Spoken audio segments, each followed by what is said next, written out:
Hello everyone, I'm back. Do you believe that growing sweet potatoes on a trellis can still produce a large harvest? Today, I'm going to share with you a method for growing sweet potatoes in sacks and training the vines up a trellis. It helps save space, and the results are truly surprising. Now, let's get started. First, prepare a 5-liter plastic bottle for me.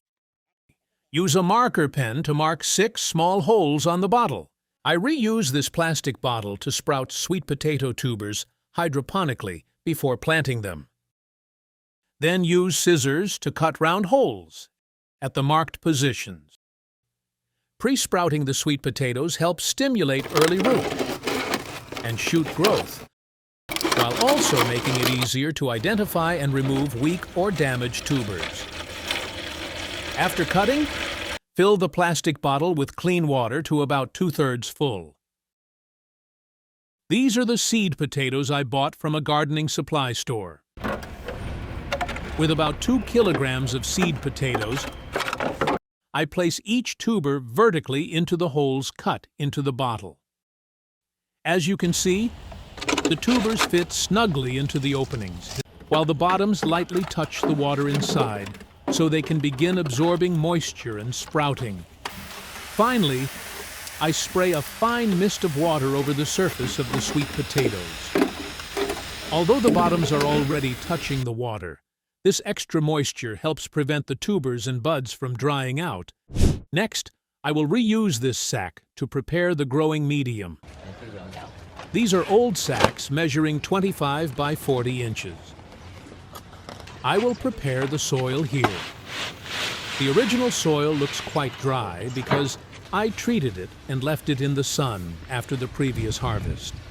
To improve its looseness and add nutrients, I will mix in rice husks and well-rotted cow manure in suitable proportions, creating a growing medium that stays airy, holds a moderate amount of moisture, and meets the growing needs of sweet potatoes.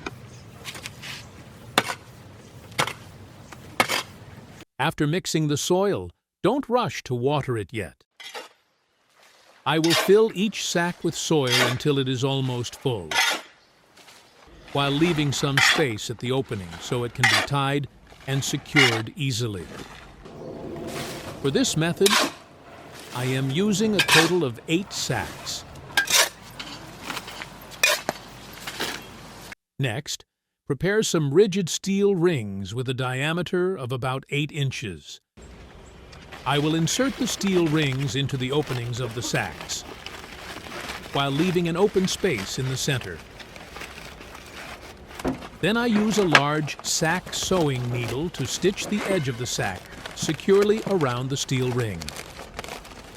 This frame helps the opening of the sack keep its shape and prevents it from collapsing or coming loose when the soil shifts. Cut away any excess edge. Use pointed scissors to make drainage holes around the bottom of the sacks. You may be wondering how I am going to grow sweet potatoes through such a small opening, right? Keep watching. After 1 week, look at how the sweet potatoes have changed. All of them have produced sprouts and leaves. Let me show you a close-up. Look closely. The sweet potatoes have produced many new sprouts from the eyes on the tubers. Some sprouts are still young, with pinkish-purple stems and small pale leaves, while others have already developed healthy green leaves and longer shoots. Look at the roots of these sweet potatoes. They are very long and white, growing from the small nodes at the bottom of the tubers. The roots have developed this well thanks to the hydroponic sprouting method. I will check this tuber next. This one has produced many dense roots, but they have become tangled together with lots of young roots. 2 tubers grown in the same environment, yet their root structures are different. Interesting, isn't it? Roots have appeared on most of the tubers, so this is the right time to transfer them into the growing sacks. I dig a hole about 5 inches deep, just deep enough to place one sweet potato tuber inside. Then I cover the body of the tuber with soil. Then I water them to provide the plants with their initial moisture.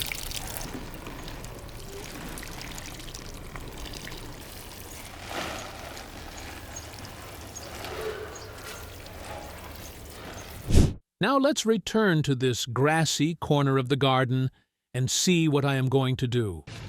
I will cut enough grass to fill this basket. I use this fresh grass to completely cover the opening of each sack. I use green grass instead of straw because fresh grass contains more moisture and nitrogen, so it decomposes faster and adds organic matter to the soil sooner. Growing sweet potatoes in long, deep sacks gives the vines more room to develop, while the roots and tubers below have more space and are less likely to be compressed. The deeper soil also maintains more stable moisture, reduces the chance of the tubers being exposed to light, and makes harvesting more convenient.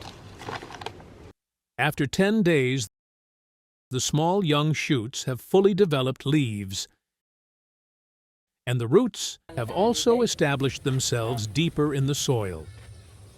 The sweet potato stems have become stronger as well.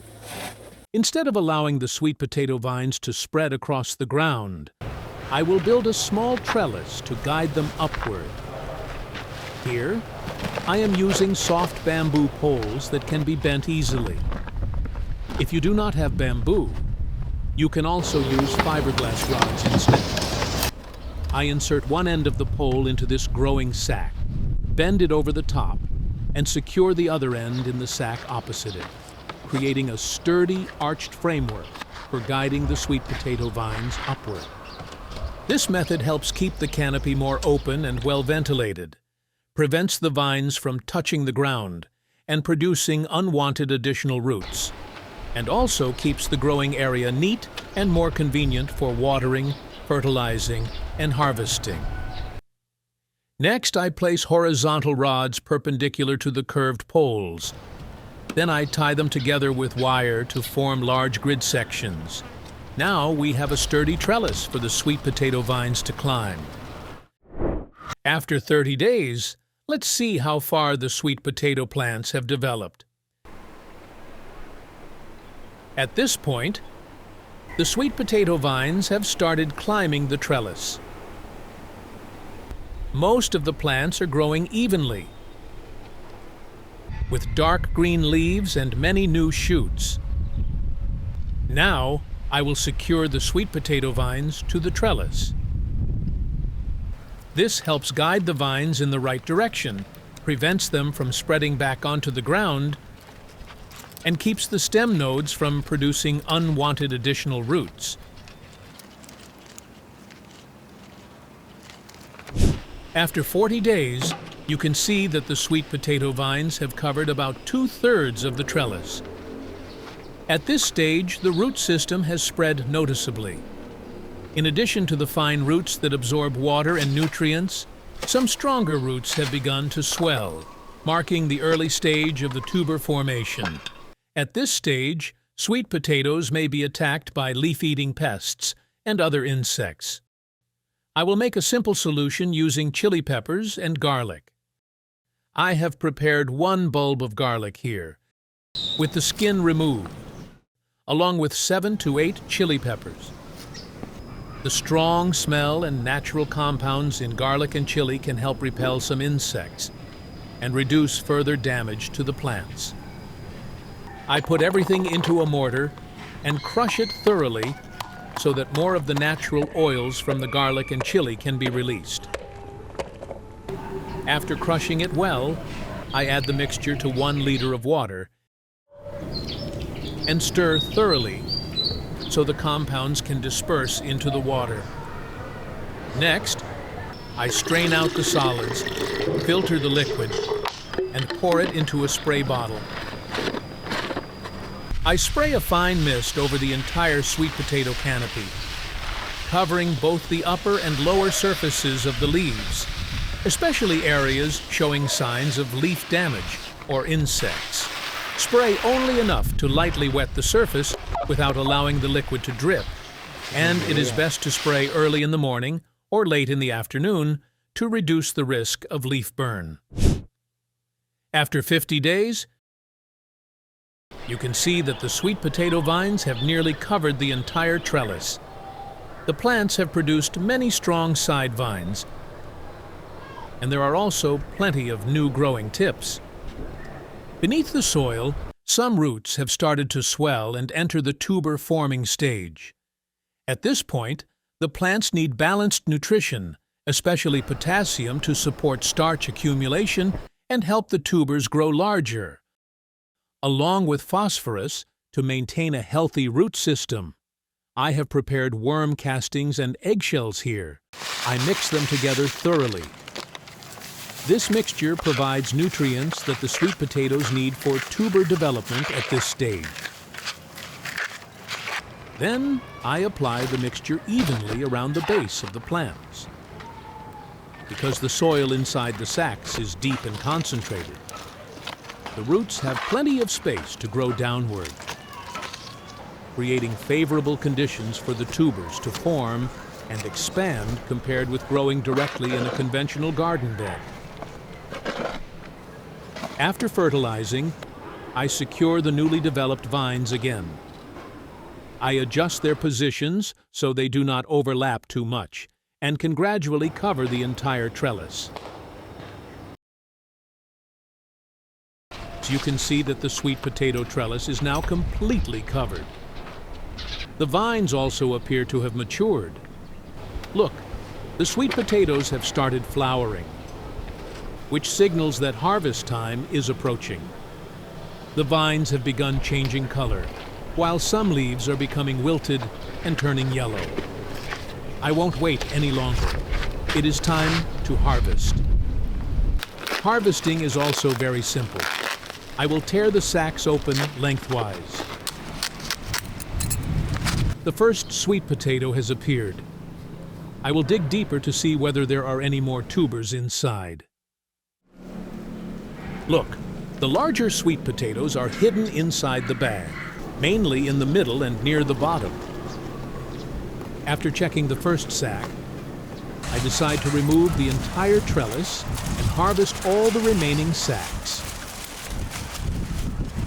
When removing the trellis, you can reuse the sweet potato vines for compost and keep the trellis for growing other plants. Here is a small sweet potato that is still developing. It is located in the upper layer of soil inside the sack. I continue digging deeper. Look, larger sweet potatoes are starting to appear. The soil is quite loose, allowing the tubers to develop easily, and also making harvesting much simpler. The sweet potatoes are large and fairly uniform, firm, with smooth, tight skin, and very little bending or cracking. The tubers are concentrated around the main root zone, with relatively few fibrous roots. Their sizes are fairly even, and there are no obvious signs of pest damage, disease, or rot. The harvest is not bad at all, is it?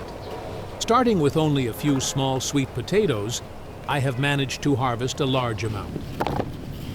I will gather them all together in this basket. How many pounds of sweet potatoes do you think I harvested here? I will wash them thoroughly and take them inside for storage.